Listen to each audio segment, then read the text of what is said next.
Uh, Lots of NFL news as training camps approach here in just a couple of weeks, especially when it comes to the players who have not been signed. Stephon Diggs came out over the weekend and said, I'm the best wide receiver 2 available. And when I first heard Diggsy say this, I was like, that seems odd. I was like, normally you would think, this guy's a 1, like an absolute wide receiver 1. Last year played with the Patriots. They cut him due to, cap reasons, made $21 million, made Drake May's life a lot easier, obviously the Super Bowl appearance. And then it dawned on me as he explained it. He's like, everybody's already out there with their wide receiver 1s. Like, everybody's already hooked up with their 1s. But I'll be your best number 2. Like, I'm the best wide receiver 2 out there. And it's hard to, not agree with him.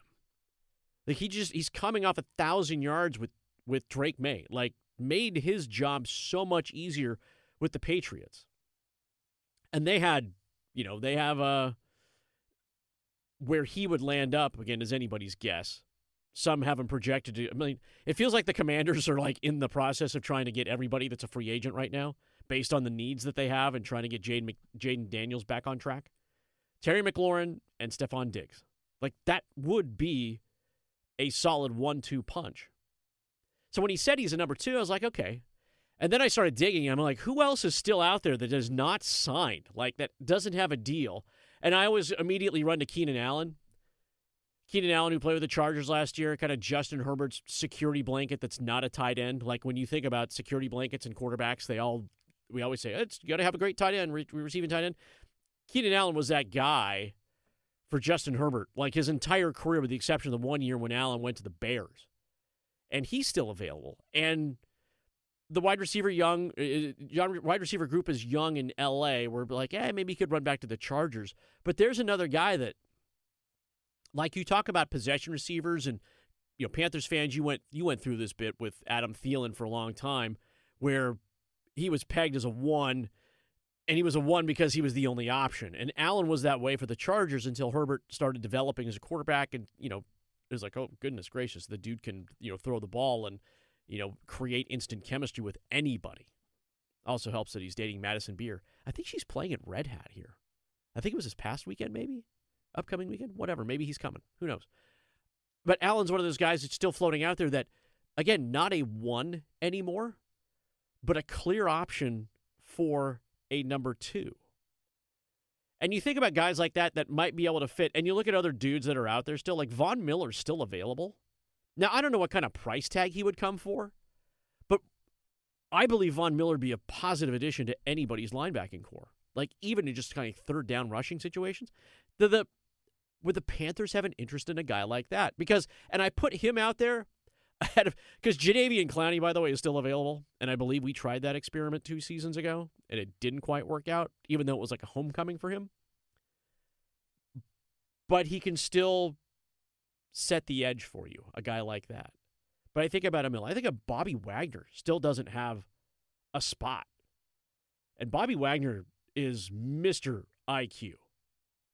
Again, we're talking about a guy that probably would not be an every down linebacker guy, would be a third down rusher, maybe he's not going to drop into pass coverage. That's not his bit. But you see me just putting some solid names out there that just don't have homes. Deebo Samuel, I'm assuming that perhaps the reason why some of these guys are sitting out there is because the NFL has put a expiration date on them. The NFL has put an expiration date on veteran wide receivers. And the unfortunate part about that is that in a lot of cases, those dates are fairly true to the expirations. You see receivers that go into decline that sign these, 1-year deals, $2 million, just flyers with teams that just need a little bit of help. And some of them latch on. There's been many cases where veteran receivers okay, there's a role for me here.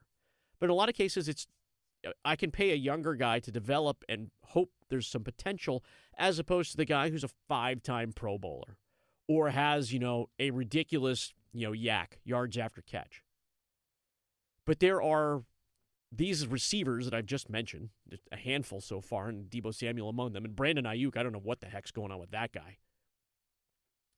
But there are needs throughout the NFL that you'd be like, yeah, I can take $2 million, $3 million, $4 million and sign that guy because I know he will get me yardage as the 2, as long as there's understanding that where they are at in their careers, they're not either every down guys. They're not primary possession guys. They're not guys that I need to bull rush a quarterback or push past a left tackle to get something done.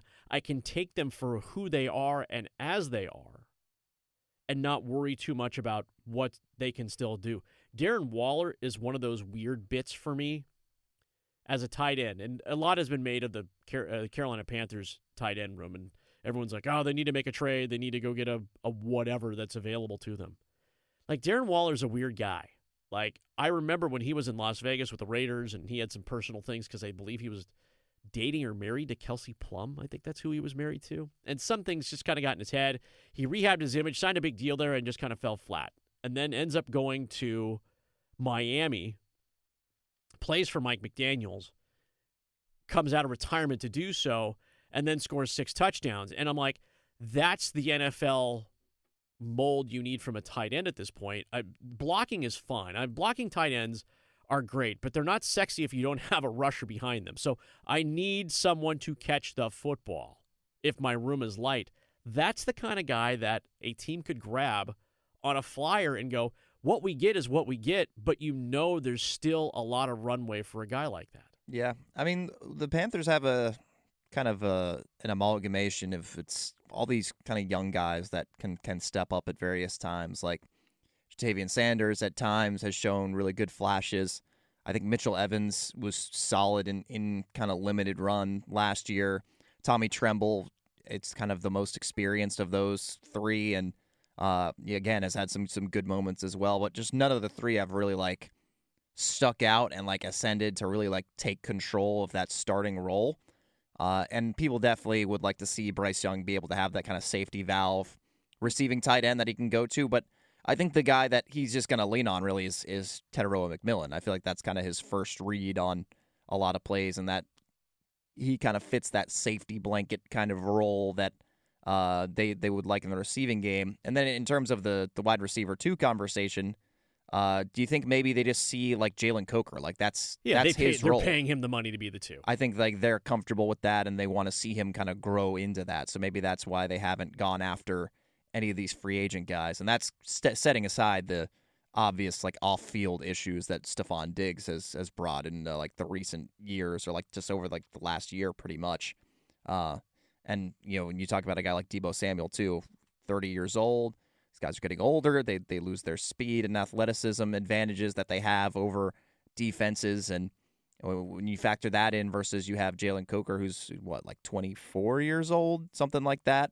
Right, and you can't teach his height either. It makes sense that they want to maybe trust him with that role rather than go externally. And same goes, I guess, for those tight ends. Although I'm sure they're hoping that one of those guys will kind of reach up and grab that tight end one role this year, and then if not, maybe they look for another option heading into next season. Yeah, you hope Coker can really seize the 2, because the discrepancy in yardage between Tet McMillan and everybody else in the receiving corps for the Carolina Panthers, it's almost shameful. Like it's not even targets, it's yards after catch, and it was pretty clear last year that if Coker had stayed healthy, he probably could have put up those numbers, but Xavier Legette, in the time that he got out there, he's not the 2. And it feels like that experiment may have just kind of run out for a lot of folks. And those in the room want to say the right things and do the right things and want to encourage those kinds of things. But the NFL is a transactional business. Oh, yeah. You need to win. You need to catch balls. You need to create offense. And if you can't do it, we will find somebody else who will. Do you think if your boy from Oregon, Kenyon Sadiq, was available at their draft pick, do you think they would have taken him or no? Yes. Absolutely. Guy, just a physical player. A guy that really came out of nowhere, too, at Oregon. Like he Crazy fast 40 time, too, right, for a tight end? He was a strong player at Oregon, but was not a focal point because of just how deep their rooms were, too, in college, which is just wild to say. But he would have been great. But you work with the cards that you are dealt, folks. You work with the cards that you are dealt, and you hope that as training camps, that like rookies report this week, don't they? I think in a lot of cases, especially with the Panthers playing the early Hall of Fame game. Yeah, less than a month. Isn't that like August 6th or something? Yeah, Hall of Fame game's 24 days away. Thursday, August 6th, less than a month away. It's football's coming. We're getting rid of. We finished the football, and then all of a sudden around the corner is football. But we got to get through a couple weeks of the dog days first. Yeah, truth.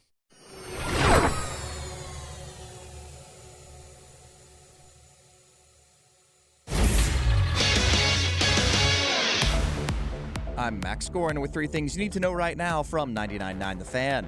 The World Cup semifinal matchups are set. Tournament favorites France will face off with Spain in Dallas on Tuesday. Then England will take on reigning champions Argentina in Atlanta on Wednesday.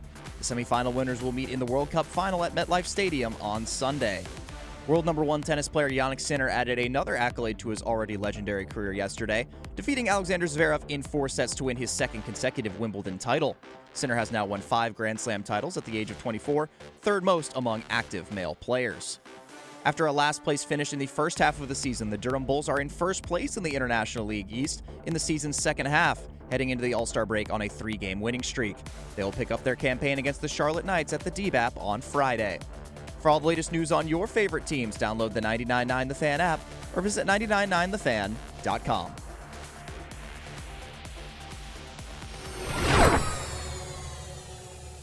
No movement on the Alexander Nikishin front, Canes fans. That's the one thing you didn't miss over the weekend. Nothing happened.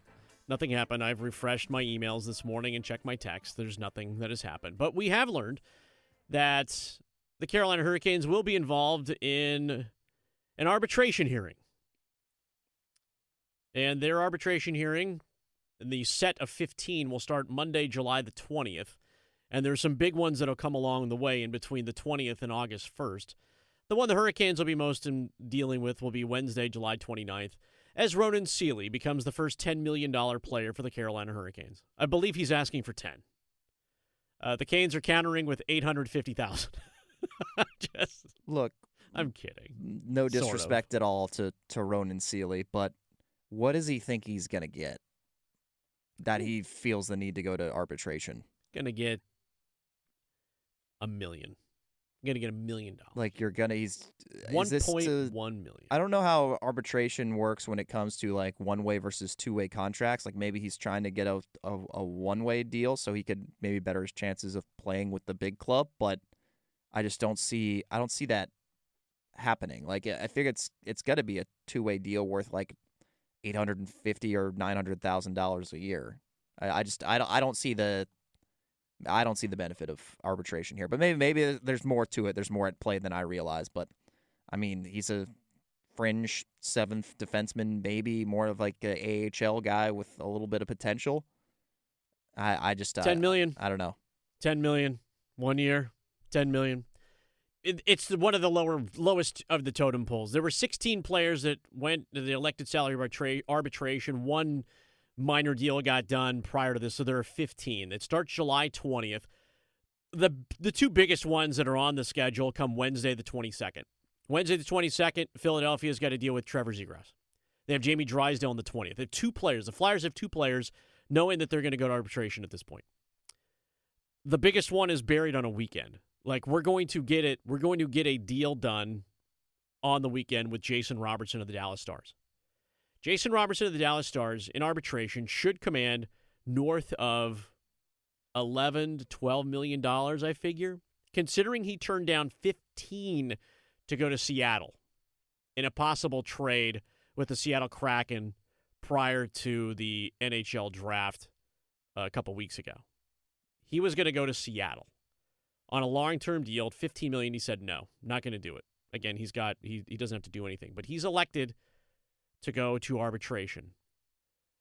This is where the team is going to cut him down as much as they possibly. This is the full airing of grievances from what we understand the process to be. The player goes in looking for an amount. The team also goes in staring at its amount, and the team tries to tell you how good you are not, that you don't deserve the kind of money that you think you deserve. that you don't deserve the extra $100,000. Or in this case with Robertson, with Dallas, probably we're talking $2-3 million in difference when it comes to the two. Dallas has cap problems. We all know this. He gets this deal, he's walking next year, unless he's gone. Presuming a destination where he wants to play, wants to sign him, which apparently has been a holdup this offseason. But even if it's just a 1-year deal, he can go UFA, and he can roll, and that is the gamble that you take by going to arbitration. At least he picked it, so he's well aware that he's going to have to build up some calluses because all these players are going to be told what they don't do well.